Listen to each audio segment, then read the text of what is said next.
Thank you for checking out our channel. Just so you know, if you are looking for affordable and quality housing, you can always check out our website www.az-housing.com. It will be in description. How does student housing work? So you're heading off to college? Congratulations! Whether it's your first year or last, the question of student housing is probably on your mind. Should you live on campus or off campus? What are the pros and cons? Many colleges provide a lot of options for housing, so it's just a matter of figuring out what's right for you. Keep reading for the full guide to answer the question, how does student housing works? Options for living on campus. Living on campus is a classic student experience, and millions of students choose this housing option each year. There are several types of on-campus housing, with the most obvious being dorm living. Applying for a dorm typically happens at the same time as you receive your financial aid and other information when starting school. Students who are returning can also usually work with their school to apply for student housing at the end of the year for the next year. Some students may tire of dorm life after the first year since it involves sharing a room and a bathroom. An alternative option for students who can afford it is living in on-site Greek housing. There are hundreds of universities in the U.S. with Greek housing options. Often, these houses can hold more than 20 people living together at once.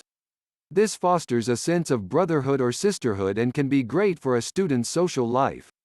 Some colleges even have co-ed Greek life and include housing options with a fraternity of men and women. Lastly, if you become an RA, or resident advisor, you can typically live on campus for a fraction of the cost. This would involve living in a dorm, but can mean that you're able to add a leadership trait to your future resume. Pros and cons of campus housing. Many students end up loving campus housing. One of the biggest pros is probably social life, especially for new students. Dorms can often be the first place many students form friendships while away at college. There's a certain camaraderie that comes with living on campus since most people will do things together, like study or have fun. It also eases the transition into college life since everyone around you is partaking in the same activities. Another pro to on-campus housing is that your expenses are all included. You also often pay for this along with tuition, so it's not something that will come up every month like an apartment's rent. Depending on your school, you might also get a meal plan. While all the expenses might be included in one payment for campus housing, a large con to this choice is that it is likely going to add up to be more than off-campus housing. Another con for many students is that you are sharing spaces. Especially after that first year, you may want more privacy and space. Dorms are also known for brick walls and small spaces. This isn't always ideal and can make it difficult to feel at home over the years. Understanding off-campus housing options. For students who prefer more independence, off-campus housing is usually the way to go. College towns typically have a lot of student apartments with affordable living. One of the first things to consider is location. Your options are likely going to be limited to what you can afford and how you plan to commute to school. Looking into neighborhoods with affordable apartments should be the first thing on your list. Also, consider both price and how you plan to sign a lease. Often, if it's your first lease, you may need a parent or other adult to co-sign.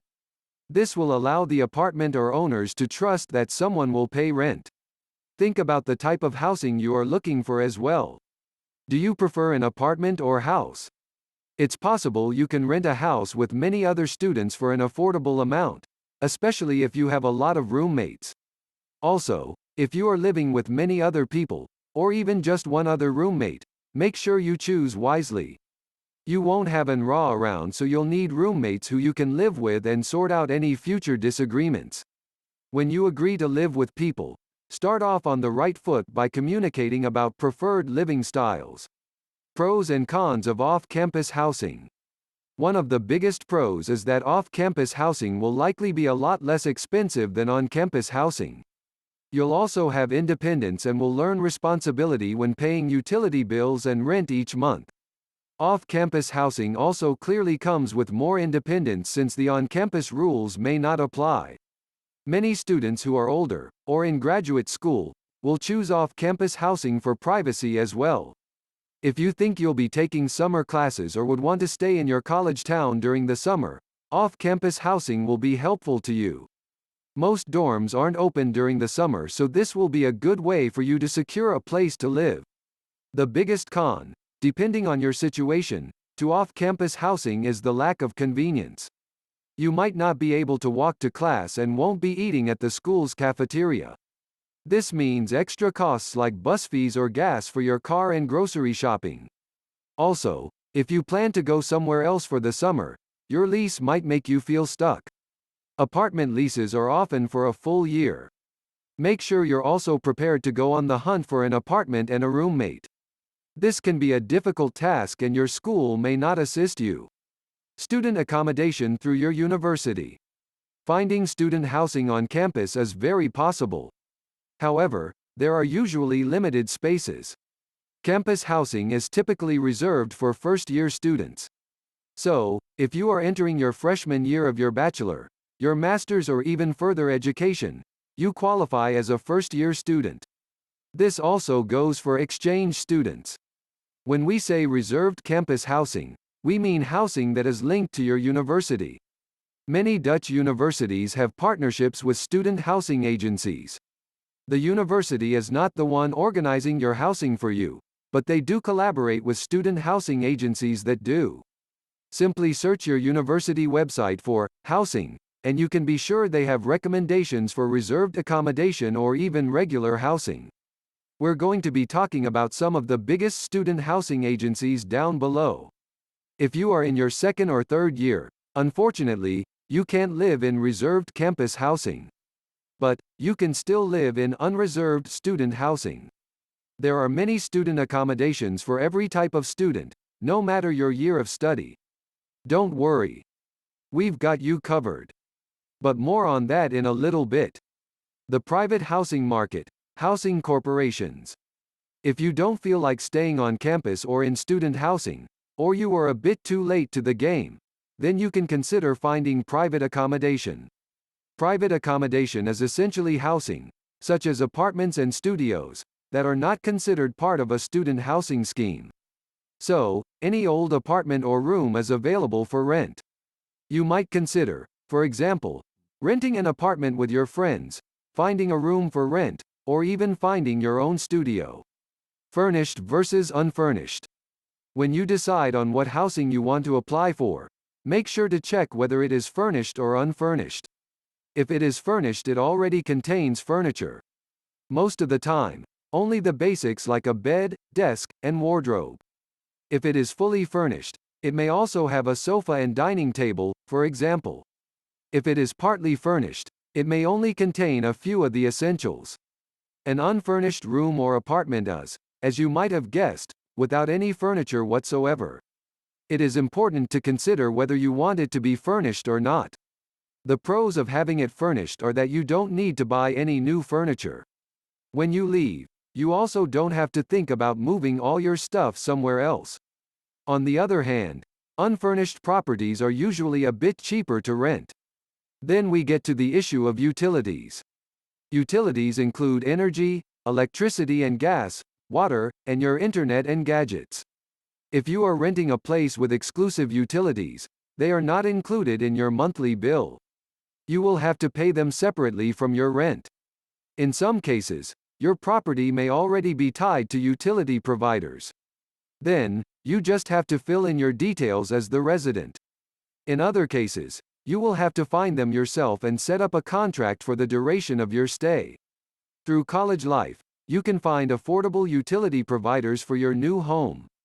Inclusive utilities, on the other hand, are included in your rent. So, your monthly rent includes utility payments. You don't have to pay for anything separately. Usually, this is a fixed amount that you pay each month. So, you do not really pay for what you use. This makes your life a bit easier since you don't have to find an energy provider when you move in and just pay everything all at once. However, as mentioned, you don't really have control over how much you pay. You only need to transfer the existing utilities into your name, and in some cases, You might not even have to. Your landlord or agency can help you with that. Make sure to check exactly what is covered in your inclusive monthly rent. Either option is fine, and you might not always have a decision since it's part of the rental contract. Just make sure to keep it in the back of your mind if it's something important to you. Furnishing your place. Now the fun part. Furnishing your space. If you've chosen an apartment or room that is furnished, then you might not need all the things on this list. Of course, you can always add to what is there. If you are renting an unfurnished place, however, then this is just for you. Keep in mind that this is a very basic list. What you pack with you or buy on your arrival is totally up to you. Check out this article for a more in-depth checklist. Let's start with the kitchen. In most kitchens, even in unfurnished apartments, you should find the basics.